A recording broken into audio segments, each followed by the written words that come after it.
In the legal world, there is a combination of forces that feed a corrupt and suffocating legal system for attorneys. Law schools, law professionals, judges, and even the firms themselves for whom you work create a system, a matrix, if you will, that is nothing like what you thought when you passed the bar exam. The purpose of this podcast is to help you escape this legal matrix, leading you out of the proverbial desert to be free of the bondage of the matrix. Hosted by Bryce D. Nyer, attorney at law with over 30 years experience in the trenches of civil and criminal litigation at the state, federal, and international levels. He's a highly accomplished and resourceful legal professional, a true master of his craft, and he's here to help you get your life back. Here's your host, Bryce D. Nyer. All right. This is Bryce D. Nyer coming at you live from Fayetteville, North Carolina, home of Fort Bragg, for another episode of Escape the Legal Matrix. So good morning, good afternoon, good evening, whatever time zone you're in, whatever country, territory, or state, wherever you may be located. We're going to have a great talk tonight because we always have great talks. Why? Because you're here and you are the most important person or people in the room right here, right now. So we're going to talk tonight about this thing we call relics. Relics. Now, what do I mean by relics? One of the most fascinating things that I love in life is archaeology. I love archaeology. You want to know why? Because when they go on these excavations and they uncover and just find all of these cool things going back thousands of years. For example, like Rome with the Roman Colosseum, or the city of Pompeii in Italy, where people 2,000 years ago or more actually stood, they sat, they ate, they raised families. I mean, it's just amazing. And I happened to see today a special on the Megiddo mosaic from over in Israel, where around the time of, I think, 230 AD, they found by the Megiddo prison this mosaic, and it was actually financed by a Roman Centurion. And there's this writing which mentions this centurion's name and that he basically gave his money to build it. And it mentions in the mosaic that Jesus Christ is God. And this whole documentary was going into this issue of this factual history, where just a few 300 meters away from this excavation was where they had Roman legion headquarters and barracks and everything. It's just simply amazing. And you read the inscription, which is regarding this centurion, and it has on the other side of this mosaic an inscription from a woman. And you really have to watch this documentary. It's on Angel Studios. It's just amazing. And then this whole documentary goes into, especially with the Israeli antiquities, all of the excavations they've done and what they have discovered and found. And it's just fascinating. And I read a lot of this, and I watch videos and documentaries from all types of excavations across the world. But it's just fascinating what they find, because it backs up what's been written, especially in the Old Testament or the New Testament, or, depending upon, what you read or what you believe or what, you're really interested in. But it just amazes me every single day and every week. They're just uncovering more and more in the world, especially in the Middle East, in Italy, and other places, of what it's fascinating, especially when they uncover a lot of the coins, which has the figures, the heads, of Rome, the Caesars, and other leaders during these periods of time. It's fascinating.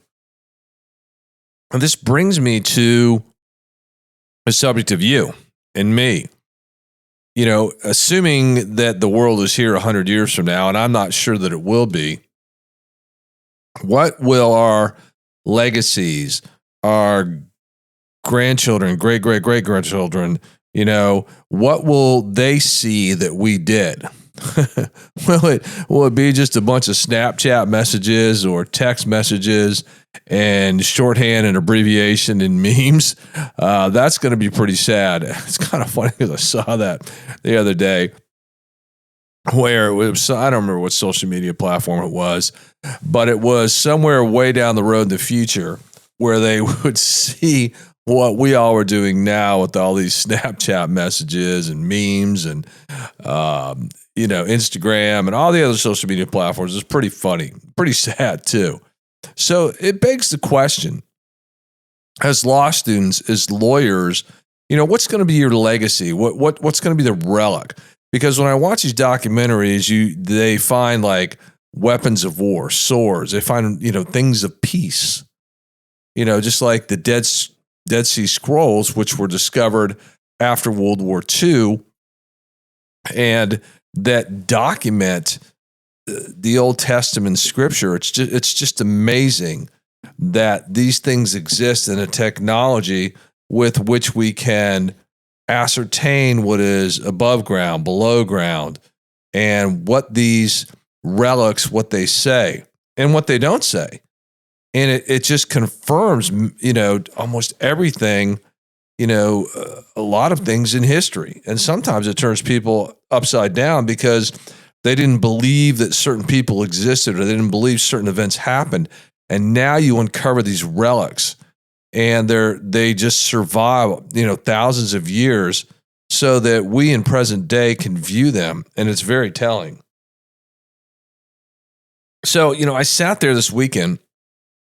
I was down at the coast and with, some friends and having these discussions about our lives, where we are at this point in our lives and, what have we accomplished or what have we failed to accomplish? And at one of the dinners yesterday, and it was down the coastal area and it was a great dinner. I was asked, what's my bucket list? And you know what a bucket list is. It's things you want to do or places you want to go, mainly places you want to go before you die.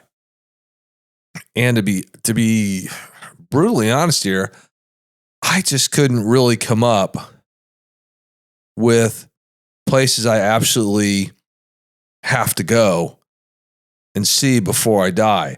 I mean, there are some places I would like to see.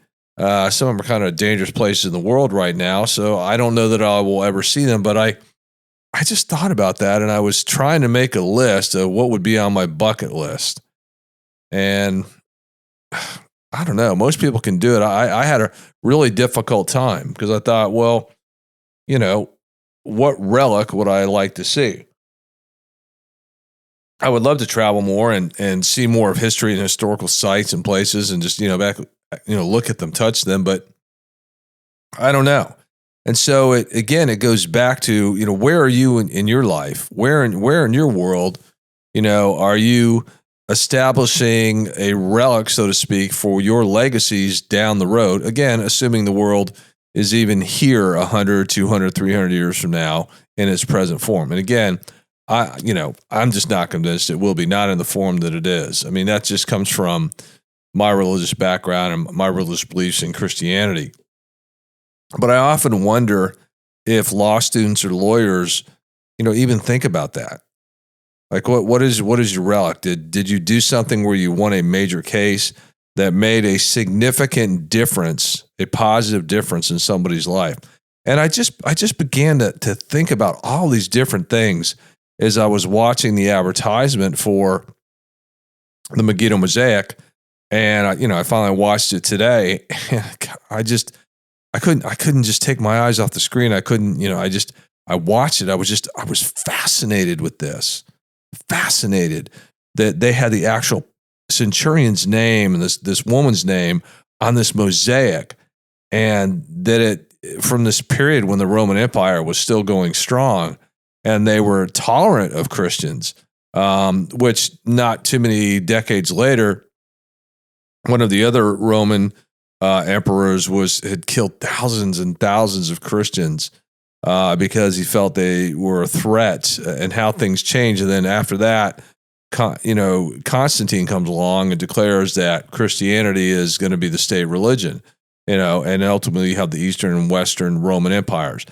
But it's just, you just look at it and you're like, wow, these people really existed. Here's more proof, and here's something substantiating that an event that, was argued and debated and happened 200 years prior to 230 AD. 200 years. I mean, it's just amazing. And so, when we sit there and we take pictures on our smartphones and video, what are we saying? What are we leaving? Because there's so much technology today. What will somebody consider to be a relic that is worthy of the things that they're uncovering from 2,000 plus years ago? Because as you know, they didn't have the internet then, they didn't have all this, but all of these things that are being unearthed, that are in the ground, and you wonder, maybe God's just telling us and giving us notice, like, hey, here's further proof I exist. Here's further proof of what's going on, that you should stand for truth. Because the reality for the legal profession, i.e., going to war against the legal matrix, is that lawyers should always stand for truth, but we don't. We go in there and we become a relic of lies. We become a relic of delusion. We become a relic of deception. And it's not really something to be proud of. It's not something that we should be passing to our legacies. That should not be our legacy. We should not be this relic in the museum of lies, the museum of delusion, the museum of deception. So if you're a person that's interested in history, this is a documentary that I think people should go see, and you should see other documentaries of all these archaeology and the digs. And if you're not somebody's interested in it, then you should definitely do it, because I think you're going to change your mind. I used to love to watch when they would, in Egypt, when they would have the archaeological digs, especially with the pharaohs and all the stuff that they uncovered from that time period with the pharaohs. And it's just amazing. It just fascinates me. And you even get to see kind of, in some archaeological digs, they uncover legal documents. I was watching a documentary, I can't remember, maybe it was last week or 2 weeks ago, that they uncovered some sort of recorded legal proceeding during the Roman Empire. And I think it was a prosecution of somebody, but it was just fascinating. So what's the lesson in Escape the Legal Matrix today? Well, the lesson is ask the better question. What sort of legacy are you leaving the future generations? What sort of relic will they uncover about you? And what will it tell about you? Will it show them what you did, or will it show them what you failed to do? And I think this is critically important for all of us today, because in the world today, truth is so often, it's just spun. It's falsified. It's recreated. And it's not a good thing if we live in lies. So I want you to ask that better question. Where in your world are you creating a legacy for the future generations? And where in your world are you creating something, relics that you can be proud of, that stand in truth? Because the things that they covered and watched this documentary from 2,000 years ago, empires came and empires went. But this particular subject, this mosaic, still stands today. This, whether you agree that Jesus is a Messiah or not, or whether you even believe in God or not, what the facts are that this mosaic exists. And in 230 AD, there was this Roman Centurion in this place called Megiddo in present-day Israel that put this mosaic together and funded it. It's amazing. So, ask those better questions. Until next time, this is Bryce D. Nyer coming at you live from Fayetteville, North Carolina, home of Fort Bragg, where every day men and women don the uniform and fight for the very freedoms that we cherish, but we so often take for granted. This is Bryce out.